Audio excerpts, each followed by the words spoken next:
Children, we are going to start lesson 11 of class 6. Topic is light, shadow and reflection. Now, first point is introduction. If we enter a dark room, the object present in the room are not visible. However, if we switch on a bulb, everything in the room becomes visible. Why? What is the reason behind it?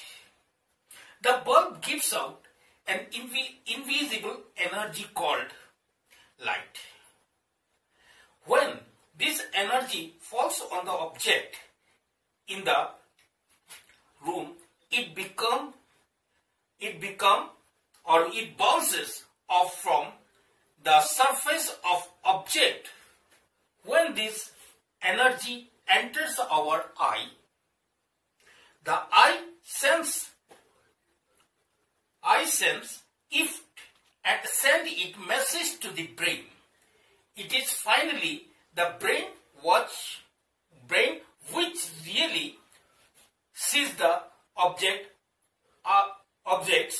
Eyes are only an aid in seeing the object around us. Now, the definitions of the light is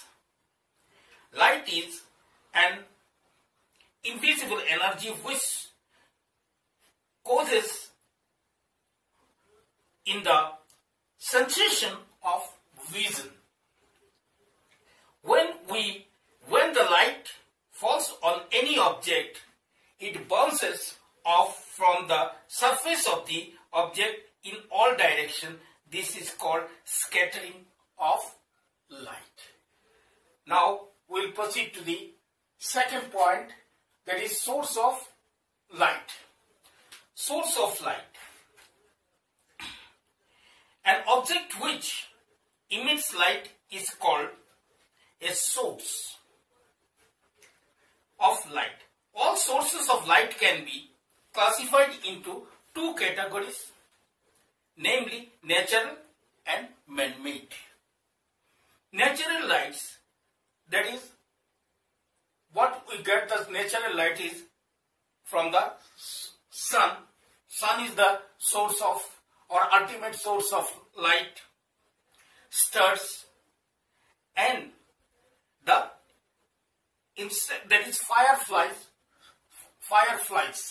That is, we get the natural light. And artificial light, that is the man-made lights from candle, kerosene lamp, etc. we can get the light. Now, our third point is luminous and non-luminous body. Luminous body. What is luminous body? All bodies which emits lights, energy by themselves are called luminous bodies.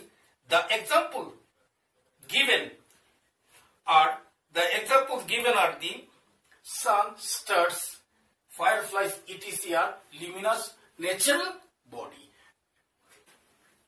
And non-luminous body.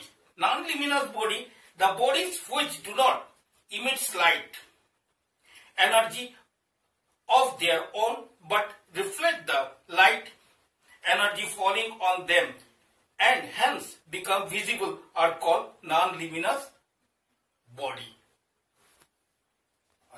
See the picture of luminous and non-luminous bodies.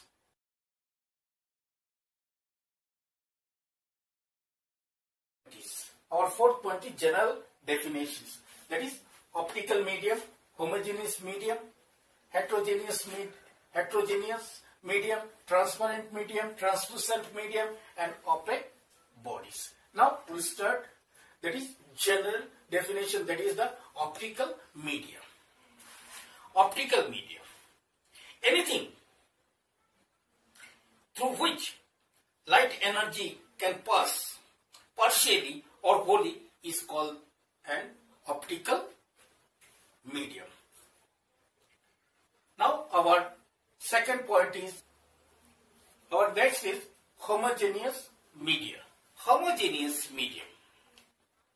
An optical medium which has an uniform composition throughout is called homogeneous media. For example, glass, diamond, distilled water, a sheet of clean plastic, vacuum, pure alcohol, etc. are the examples of homogeneous media. See the picture of homogeneous media.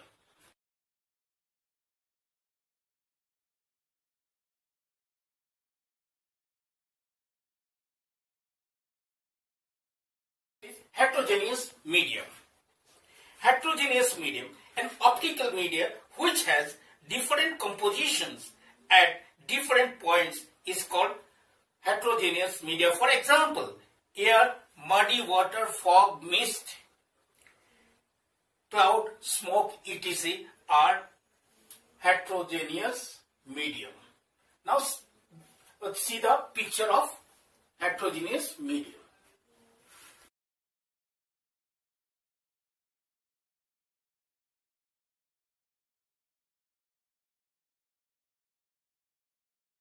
Next is transparent medium.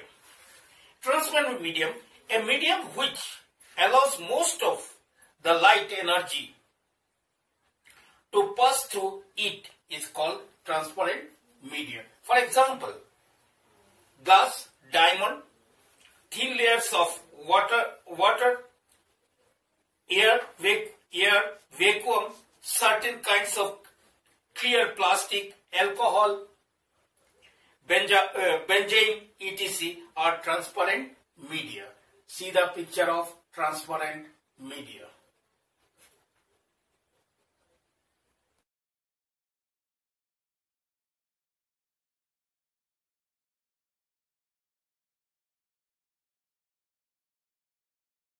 Next is translucent media.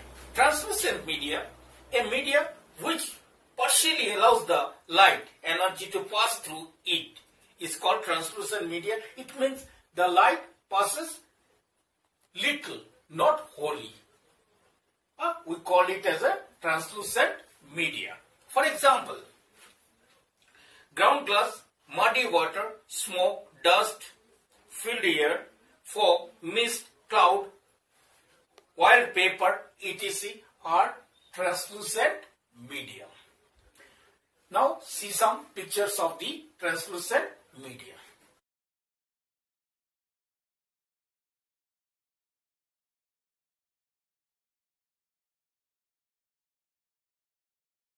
Is opaque bodies. Opaque bodies means what? Which did not allow the light to pass through it, due to which the shadow is created. So the definitions of opaque body, the bodies which do not allow the light energy to pass through them are called opaque body. For example, stone, wood, hard plastics, etc. are the opaque bodies. See some pictures of the opaque bodies.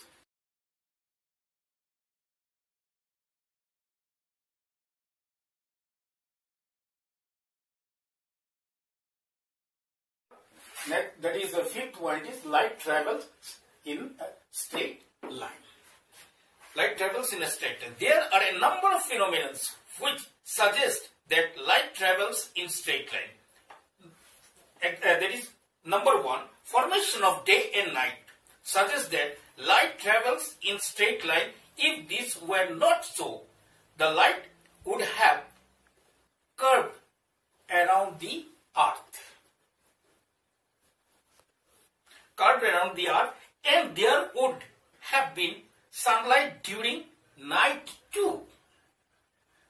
Second point, formation of shadows suggested that light travels in straight lines.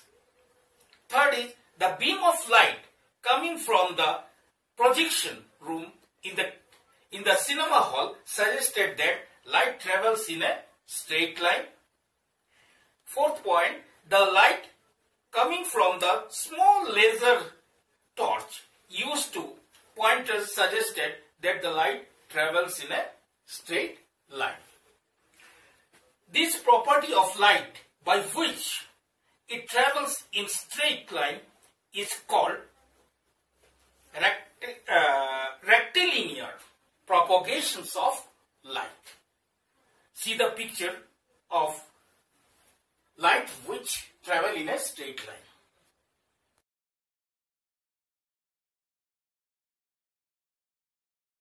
Our next point is pinhole camera. Now, what is pinhole camera? We must know about it. It is a very simple device which at one time was used to take photograph of stationary object.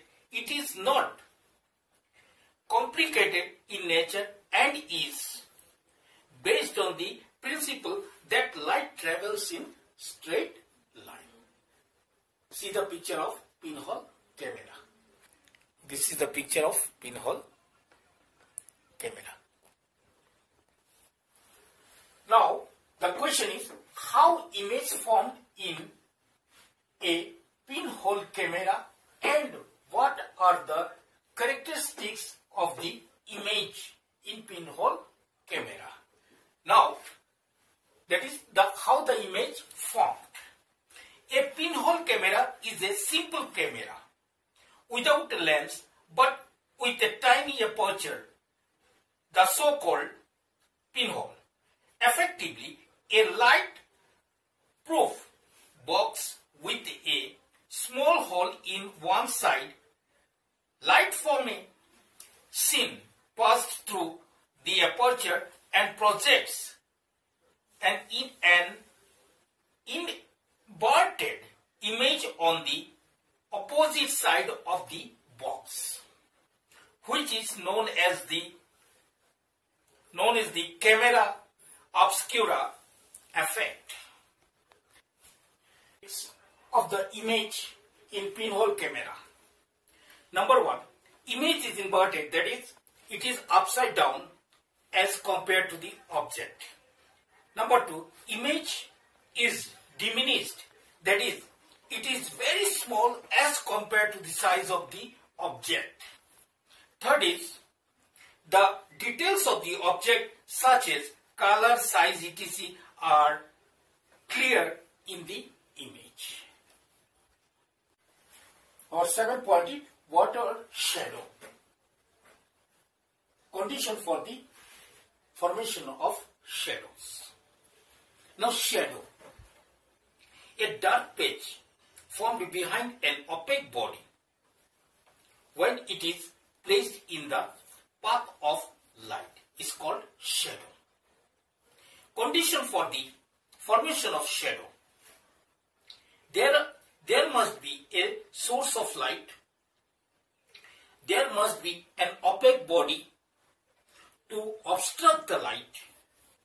There must be an opaque screen to receive the shadow, as it cannot be formed in air, which is transparent in nature. Now, see the picture of shadow, how the shadow is formed. Our last point is reflection. What is reflection? Reflection is the change in direction of an wavefront at an interface between two different media, so that the wavefront returns into the medium from which it originated.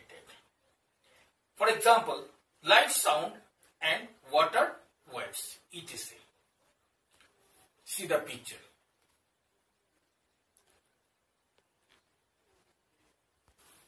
With this, lesson 11 is finished. Thank you.